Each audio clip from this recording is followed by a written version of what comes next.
So Paul Gilmartin, good to see you. And it is also very ironic. I don't know if ironic's even the right word, but we had been talking about doing this, and then right around the same time that we were scheduled to do this, I got dumped by my therapist, which I don't want to make that a focus of the interview, but I feel like it has to come up with you being the guest. Um, but yeah. So, but And we'll remind me again the reason that your therapist, quote unquote, dumped you. honestly, Paul, I don't think he liked me. I mean, it was really I don't wanna, but he I had gotten vibes he didn't care for me, and I even mentioned it to my wife. I'm like, "I don't think my therapist likes me." And she goes, "I think that's in your head. I don't think that's a thing." And I said, "Well, I think it could certainly be a thing. They're human beings just like everyone else." Right. But, and at the end of our last session, he said I used one of those, like a telehealth type platform. Hmm. It's through my insurance, but it's a telehealth type thing. And he said something. He goes, I don't know if I'm still going to use this platform, so we can't work together anymore. I can try to give you a referral." Um, which, I mean, I talk about this in my act now. I don't think that was. I feel like that would be the equivalent of if you were dating a person in real life and they said, "Hey, I might move, so we can't see each other anymore." Well, are you going to move? I don't know, but I might. Right. And just Right. in case I do, we can't see each other. So it's the entire time it was going through my head. I'm like, I think you just don't want to see me anymore. Like you might. And even if that was true, if you were, why wouldn't you Hmm. say, "Hey, for us to continue working together, we can do it this way." Right. And also, Paul, I never got that referral.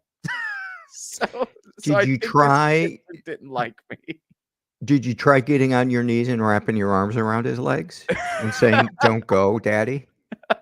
Thought about it. Because that does work sometimes. I thought about it. Yeah, it feels weird. It was something interesting to grapple with. So let's dive into you. What is your history with mental illness?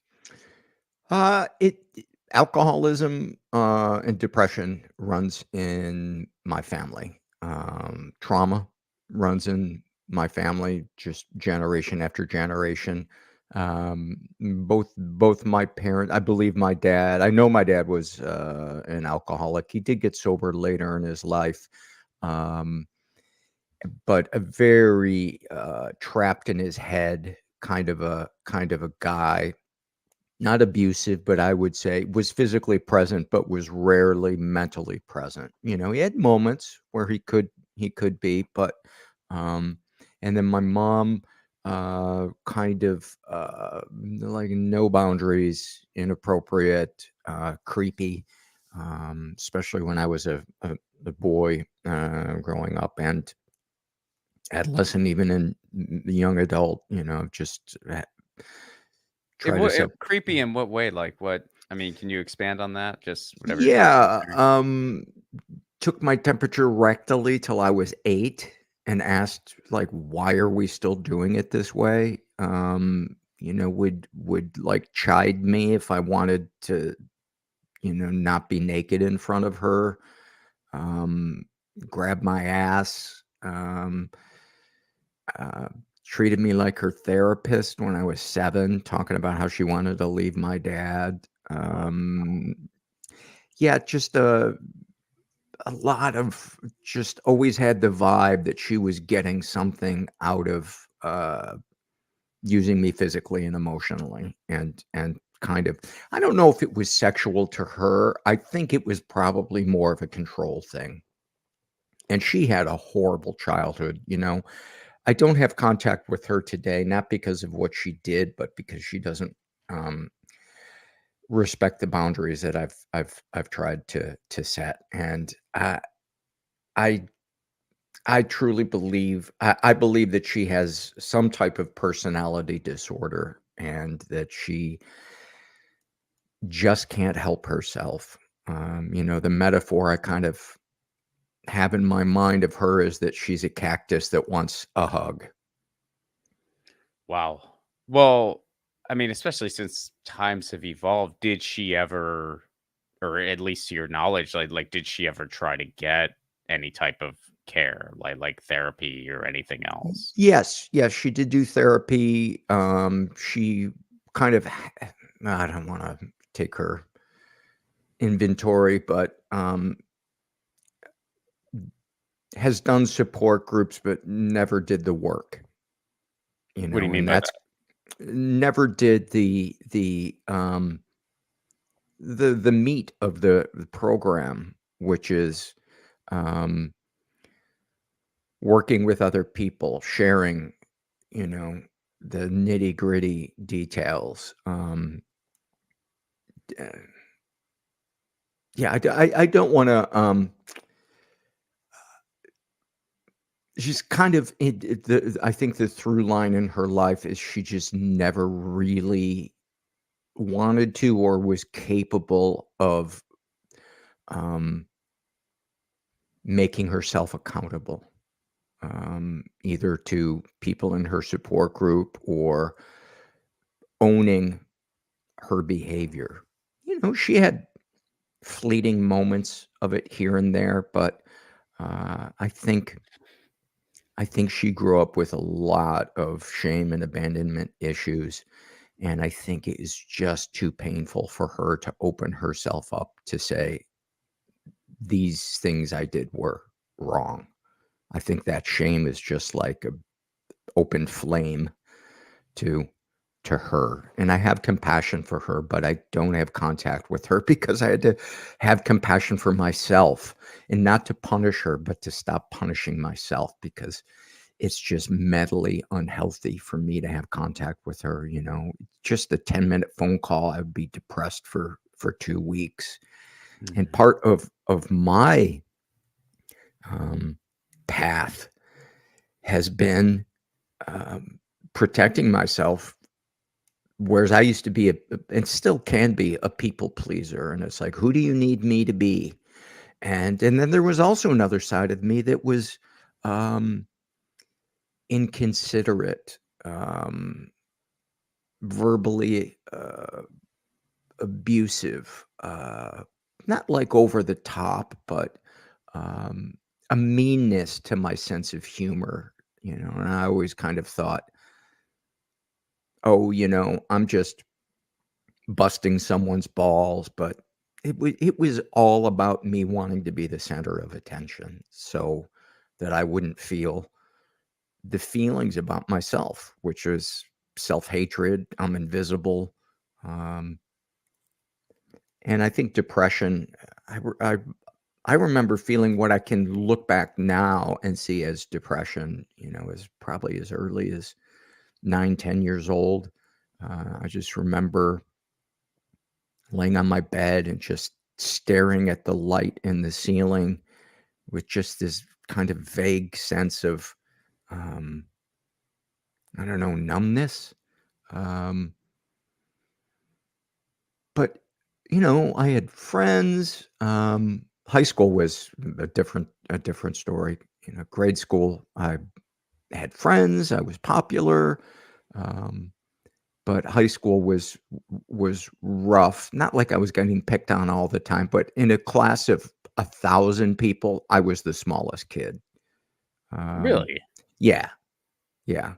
And I started smoking weed and drinking around my freshman year, and there is evidence that people s- kind of emotionally stop growing when they begin to use things to addictions to cope. Um, Mm. and so I got sober at 40, and I'm still sober 20 years later, but my stunted emotional growth is, it's still something I'm working on, unpacking all of that stuff, battling depression and anxiety. Um, the whack-a-mole of addictions. Yeah, I give up drugs and alcohol, and then it's pornography, and then it's video games, and bit by bit, I kind of get rid of each one and obsess about something else. But it's gotten better. The obsession is kind of less and less intense. Woodworking is kind of my thing right now, but I gotta say it's a pretty healthy obsession. But yeah. Well, what makes an addictive personality? What do you think are the things that combine for that? Well, the belief among mental health professionals and researchers is that there is a genetic predisposition and then environment. They say that genetics is the gun and environment pulls the trigger. Mhm.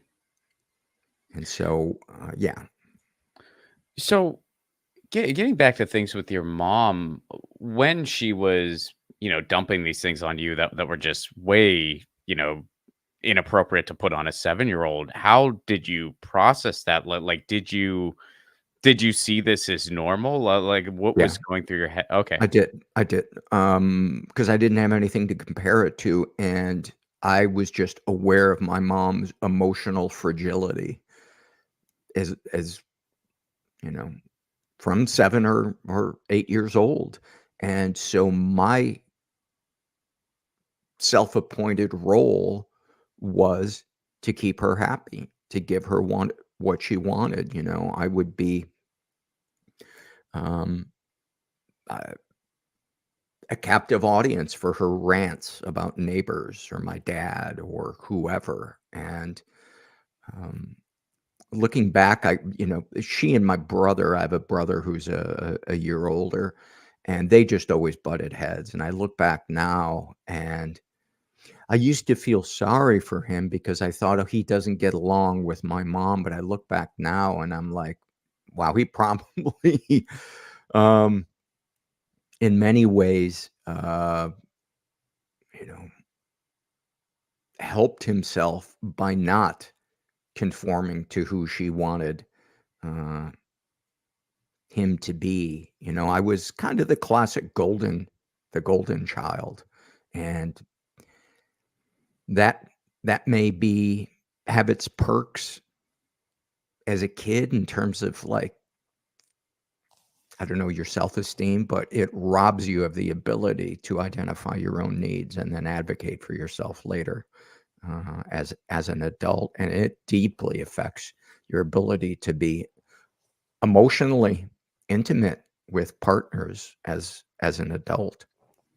I remember, uh, I was dating a girl in high school, and we went to a party. And I remember her just looking at me and smiling, just seeing me and enjoying, and I remember feeling rage and I said, "What the fuck are you smiling about?" You And said that to her? I said that to her, and I look back now and I'm horrified. Um, that poor girl. Um, yeah, I just, and I kinda put 2 and 2 together now and go like, I had so much self-hatred that the thought, and I blame myself. Um, I got aroused one time. My mom was giving me a bath when I was, like, at an inappropriate age, like 12, because I had some gravel in my knee, and, she's like, "Let's get you in the bathtub," and I just remember thinking, "I'm too old for that. This does not seem necessary," and then I kind of imagined if I said no, what her reaction would be. She would make me feel like I was weird or whatever, and I got aroused, and, I just remember feeling like a fucking monster, like, who gets an erection in front of their mom? And Did she acknowledge it? no, no, um,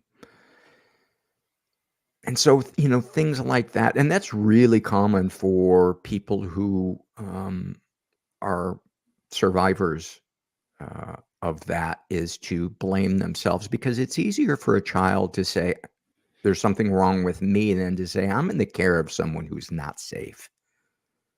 Yeah. Um, and the thing that complicated it is my mom could lavish praise on me, see parts of me that were never acknowledged by my dad. She was always encouraging me to embrace my creativity.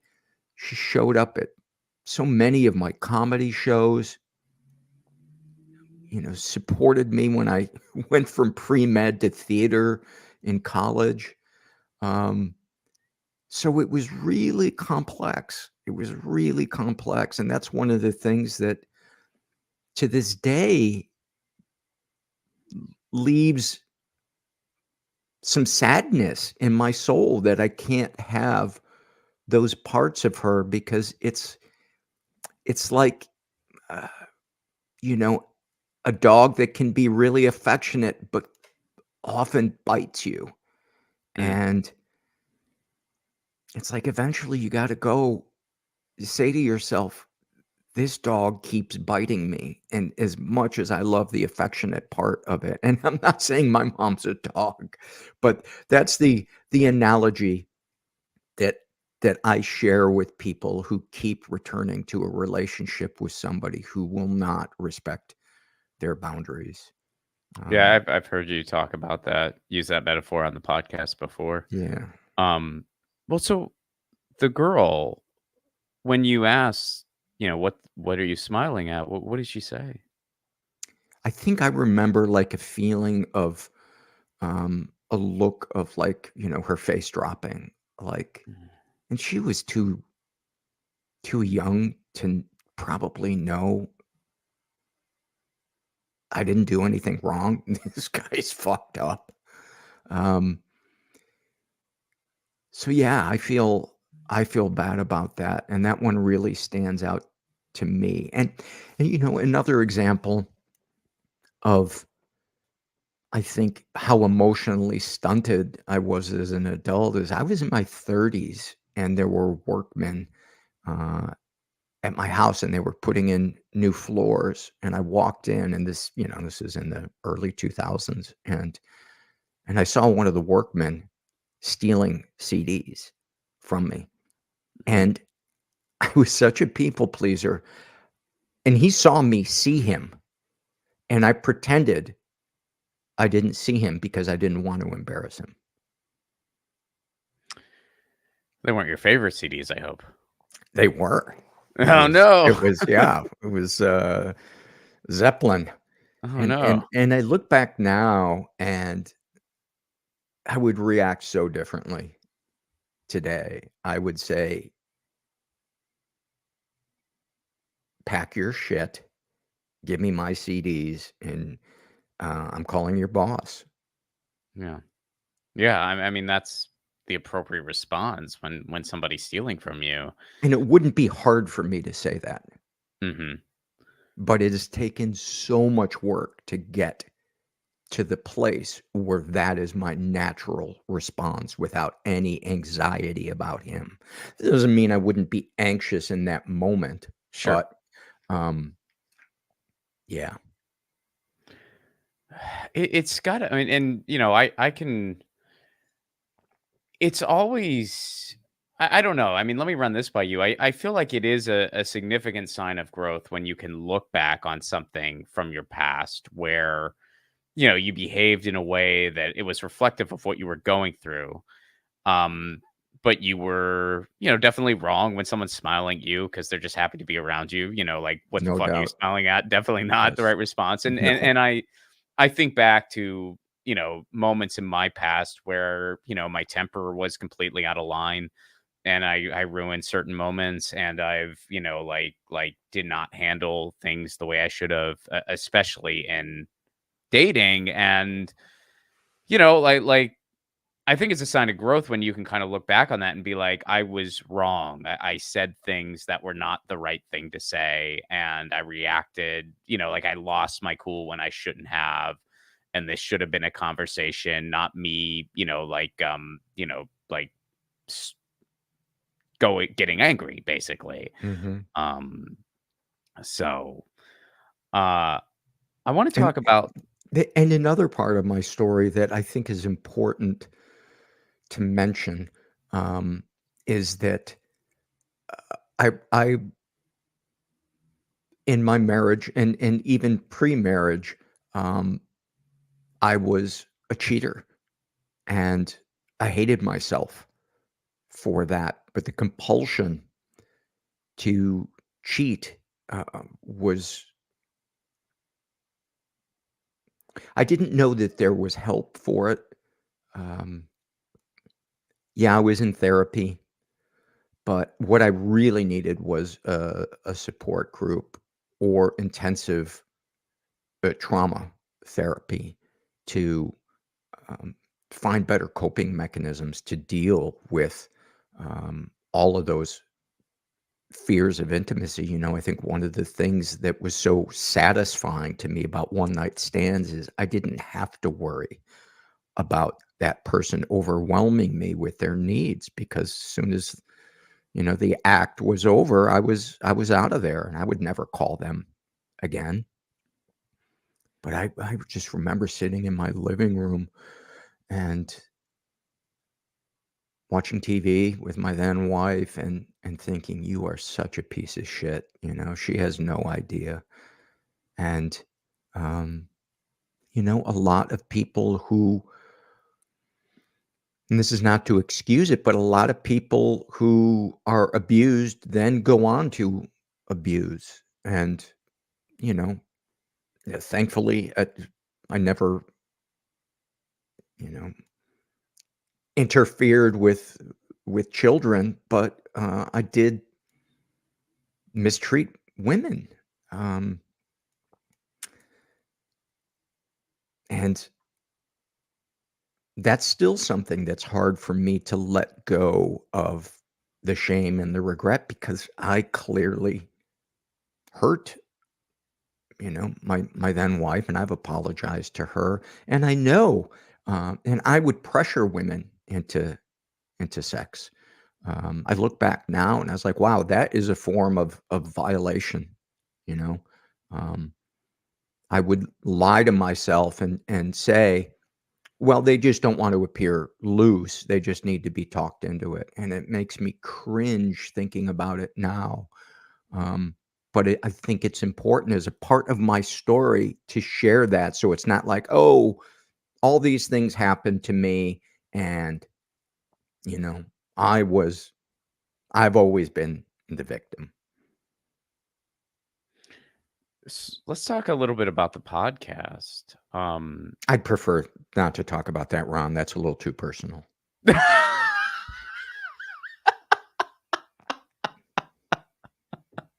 That's a private part of myself that I like to. And so often when I'm a guest on somebody's podcast, I talk about these exact same things, and there's a part of my brain that is like, "Oh my god, stop talking about these things." But you're asking me these questions, so um, I want to answer them as best that I can. But oh my god, part of me feels like, "Oh, shut up, fucking get over this, stop talking about it." Well, I think your story and the way you've told it and the way you use it for what you're doing now has helped a lot of people. There's no disputing that. So, I mean, take that for what it's worth. Thanks. I I mean, appreciate that. so you started the mental illness happy hour in, I mean, it's been a long time. Yeah. Like you've been going 2011. 2011. And, Yeah. so this is sort of like a one thing I've never, and I listen to your podcast regularly. One thing I've never known, where do the surveys that you do come from? I don't know, the idea just popped into my mind. I get a lot of the ideas that wind up working, not only on the podcast, but in my life in general, come out of meditating. Just an Okay. idea will pop into my head. The name for the podcast, which I think, um, is, uh, really sums up the vibe of it. Yeah, we talk about mental illness and you know, calling it happy hour. It's like, oh, Yeah. there's probably some humor in there. That came to me while meditating. But yeah, the idea for the surveys, it might have come after I had the first listener as a guest, and her story was so compelling. That might have led to me realizing, wow, I would like to hear more of people's stories, that are listeners. I can't remember exactly, but it's a really, to me, a really um, enlightening part of doing the podcast. I've learned so much from people sharing anonymously the deepest, darkest things that they think about or have done or have happened to them.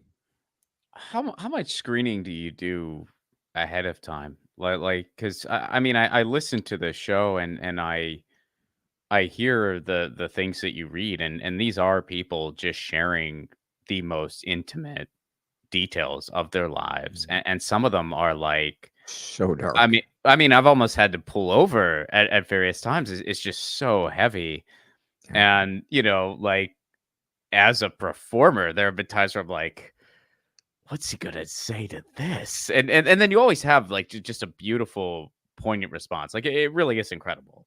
Thanks. And, so, I mean, how do you I mean, if you're willing to give a peek under the hood, I mean, Yeah. that's not all in real time, is it? Because if it No, is, no, that's no, no. incredible.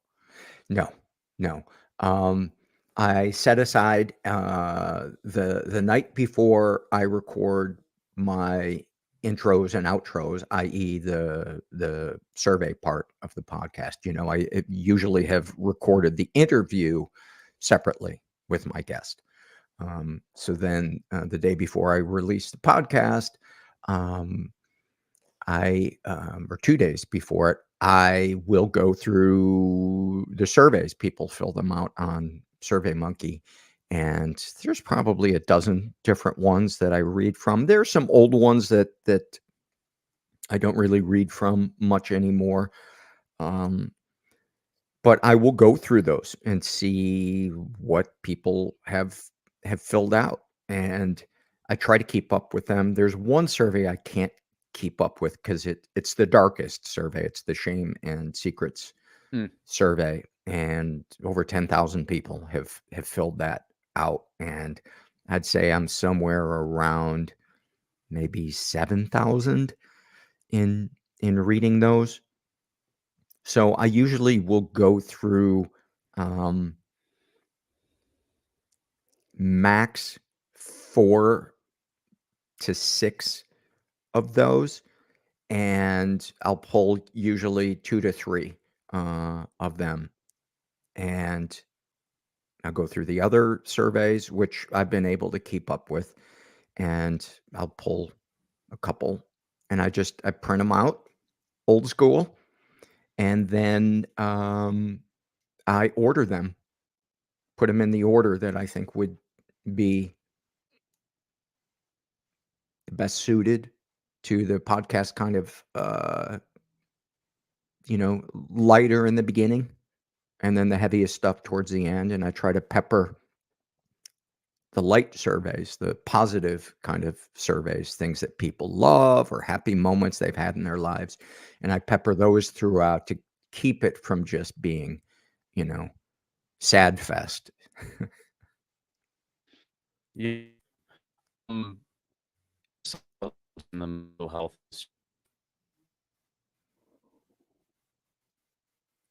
You have frozen. Uh-oh. Ah,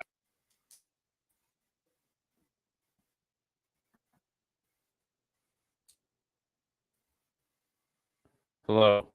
Yeah, I'll let you know Here? when you've unfrozen. Okay. The last thing before you froze was the end of me talking. I think you're okay now. Picture's a Am I little back? fuzzy. Yeah, I think you're Okay. back. Alright. I don't know why everything looks fine on my end, but it is saying my connection's unstable, and I don't know what that is. Um, alright. Could have just been a temporary hiccup. Are you hearing me now? Yep. Okay. So my question, what are some problems in the mental health industry? Boy, that's a big question. Well, I can tell you the most glaring one, and a lot of people don't get to experience um, it, but is the experience that people have in psych wards, either involuntarily being committed or voluntarily being committed. Um, Burnout by the people that work there, um, a lack of intensive care. Um, it, People occasionally do have really positive experiences that have a long-term positive effect on them. Getting on the right meds, feeling seen, being treated as a human being rather than just a diagnosis, compassion from the staff, leaving there with tools to cope. Um, but it's the minority, I would say, of the surveys that I read. It's called Psych Ward. I believe that's what the survey's called. And I've probably read 500 of them. And I would say 1 out of every 7 is a positive experience. Now, to be fair to the facilities and the institution in general, in many ways, it is just meant for acute care. It's not meant to be something where they can leave and, they don't need any kind of continuing care. The problems have been solved. Um, but it's more so a lack of them feeling seen and respected and being dealt with um, as a human being. Um, that part bums me out. Um, Another really glaring one that's kind of surprised me is in the Shame and Secret survey, um, to the question, have you ever been the victim of sexual abuse? There's a couple of things they can choose from. Yes, and I reported it. Yes, and I never reported it. No, I haven't. Or some stuff happened, but I don't know if it counts. Mm. And it is shocking to me, the things that people aren't sure about. The most overt,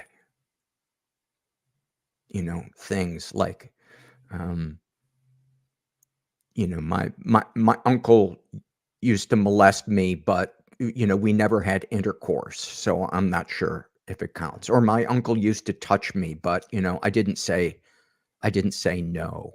Or um, just the whole spectrum of things. And I think many of the people that say that, if somebody else shared the exact same story with them and said, "This happened to me," they would be like, "Oh my God, that's horrible."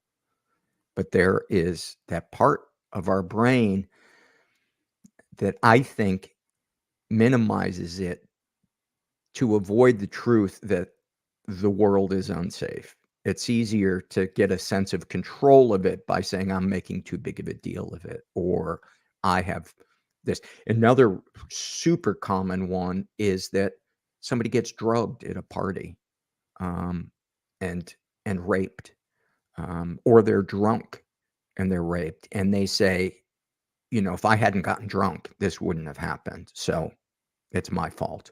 Mm. And it's kind of heartbreaking.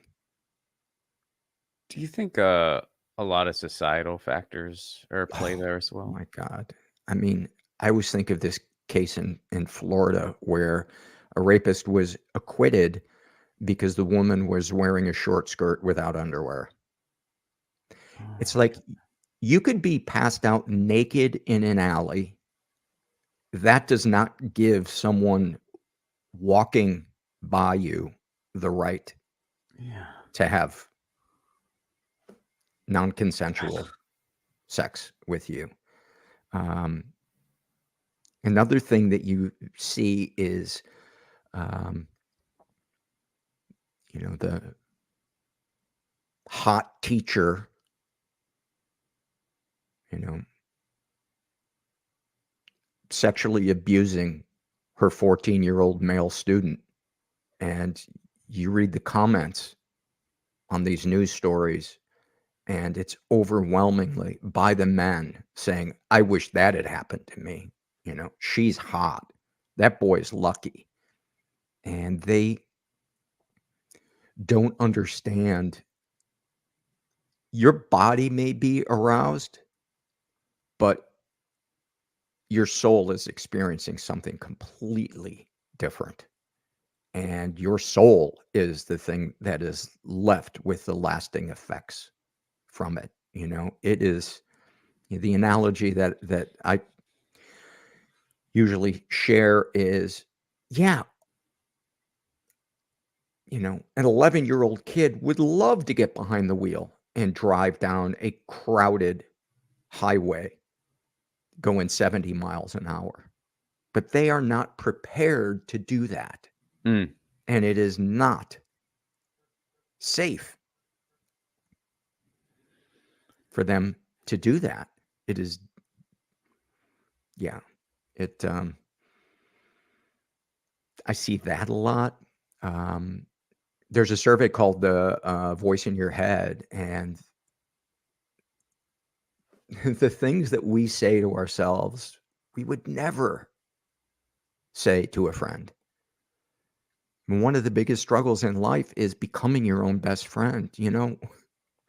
We're stuck with ourselves for better or for worse, and why we would be our own worst enemy.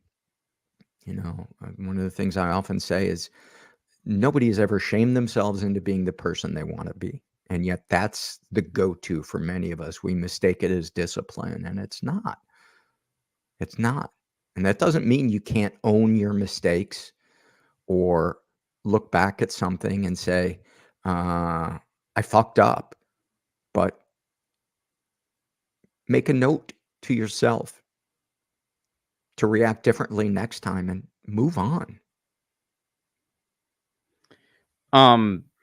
What are some ways, and I know this is totally person dependent, but what are some, just if you can generalize, some just basic ways we can maintain our mental health?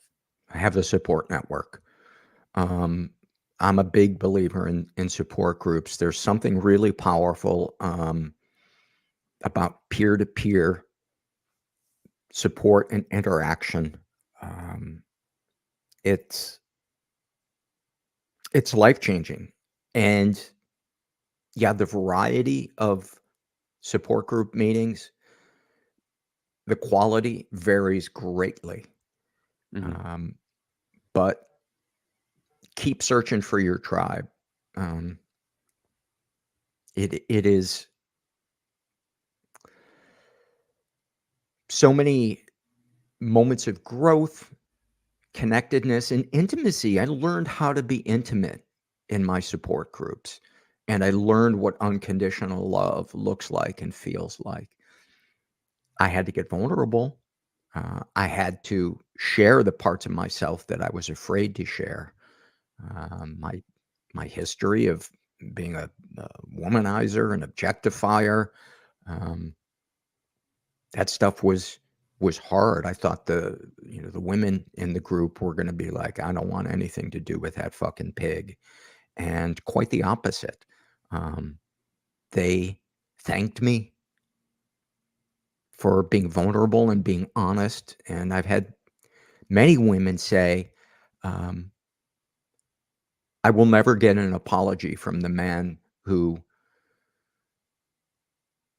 abused me or mistreated me, um, but I feel comfort in seeing a man take ownership and feel regret for what he did." Um, that surprised me.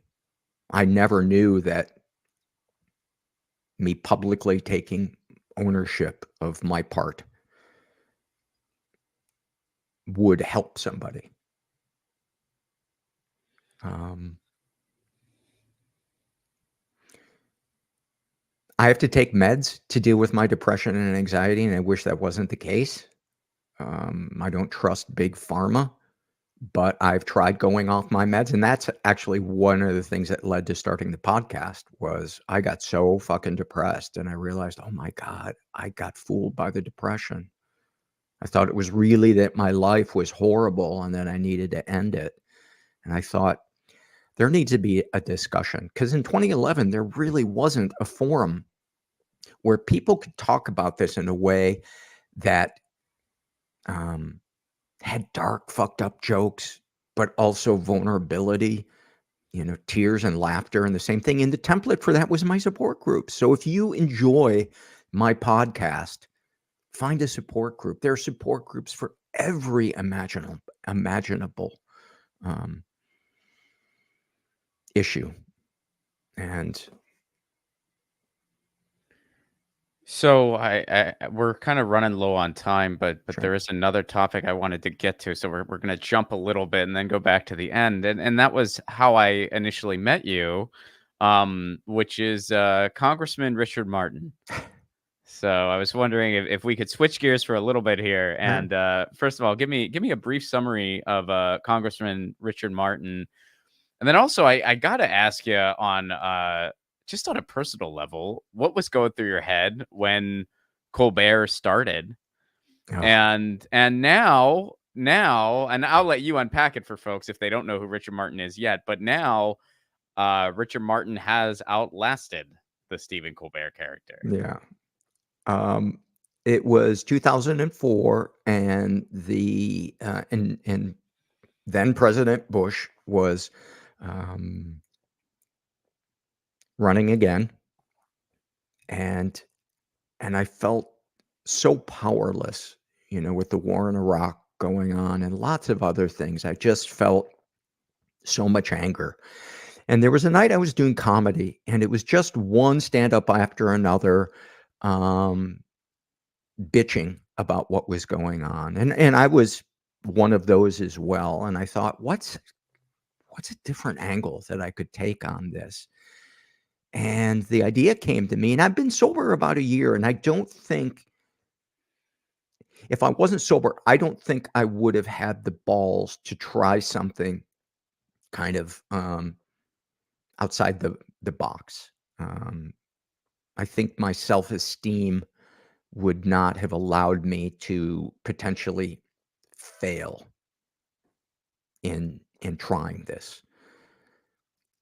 And I immediately knew exactly how this guy dressed, how he talked, how he wore his phone. Um, Which is very funny, by the way. If no one's yes, ever seen it, you could find yes. clips online. Yeah, yeah. Although I never wear my phone actually on my belt, but I talk about it sometimes. And so the first open mic that I went to, doing this character, um, it was at a bar, super loud. Nobody was listening to the comedians, and I went on stage, and people just all of a sudden they stopped playing darts, they stopped Mm, talking, and one of this was those. before I said anything. And because it was different. They were like, "Who is this guy in pleated khakis with French cuffs, cufflinks, a pinky ring, his hair neatly parted, and tasseled loafers?" And I knew the language that this guy used. He calls women gals. You know, he Yes. he's a quote unquote Christian, and of course a hypocrite. And that's one of the things I wanted to satirize, was what I saw as the hypocrisy of the Christian right. Mhm. Um, and people at first weren't sure if it was a joke or not. And within the first minute, they were like, "Oh my God, he is satirizing the thing that we are feeling so much rage about." And a year later, the Colbert Report came out. And I was kind of torn, because the citizen in me was like, the more people satirizing this, the better, because whatever it takes to change this country, the better. But the comedian in me was like, oh, I would have my manager submit me for festivals, and the feedback would be, we've seen this already, Mm. meaning Colbert's already doing it. People would say to me, "So did Colbert inspire you to do this?" And I had a meeting at HBO. Like the third time I performed this character, I got invited to the Aspen Comedy Festival, the HBO Aspen Comedy Festival. And um, there was something there. And so I had a meeting, and one of the potential showrunners was a guy that was then a staff writer for the Colbert Report. And I always wonder, was there something there? But, This was before they were with the Colbert Report? They saw you? they saw me. Oh, before. Oh, Yeah. I'd Uh, be wondering that too. How could you not? yeah. But I don't know if he came on after or if he was there from the beginning. Um, but, his correspondence dinner to me, and he bombed doing it. Oh, yeah, and It in is to me 2006, yeah, it was brilliant. it to me is the height of comedy and satire in the history of this country. And it's moments like that where I'm like, "No, it was meant to be that he does this character." And I've never depended financially on that character. I do it as my picket sign, and I really enjoy working the satire muscle in my brain, writing jokes for this guy. Um, so I love performing him, but I'm really lazy about booking stage time for him. So I've just really kind of trailed off in performing him, and I miss it. I miss it. Being 60 years old, um, I've just kind of lost a lot of that go-getiveness, getting out of the house, and I feel some shame and regret that I don't have the energy or the push, because I do believe that that character needs to be seen by more people, and if enough people see it, it could be really popular. And that's one of the things actually was going through my brain this morning, was like, man, you need to make some phone calls and do this character more widely. I have so much material for this guy. And yeah, there's some clips out there, but um I feel like I don't know, like I'm kind of missing the boat because I'm just too complacent. Well, hey, I feel like the time is right, and one thing there's no shortage of is just ridiculousness in the world Oh my for God. content, so Dude, the cartoon has the cartoon of the character I do has been caught up by reality, if not surpassed by it. The things that I used to say that were so ridiculous have come true. yeah. Oh, they really have. Yeah, it is quite something. So, in closing here, where would you like to direct people? Go ahead and plug away. Well, the podcast, you can follow me on social media at mentalpod, and the website is mentalpod.com. Richard Martin, there's an actual congressman. I think he's from Utah, or he was a congressman named Richard Martin. So if you're Googling me, um, it'll probably be pretty obvious which one is the joke and which one isn't. There's some really old clips out there, and there's probably some new ones, but I don't think they've gotten enough traction that it might even show up on Google. I did if you look up the Young Turks, I did an appearance there. God, it was probably, I started doing it in '04. It was probably, I don't know, '06, '09, something Mm. like that. But a lot of the jokes are kind of evergreen, and I think you get a sense of it. And some of the jokes, even though they're, from past events, I think they're still pretty funny. Paul, thanks for doing this. Thanks, Ryan.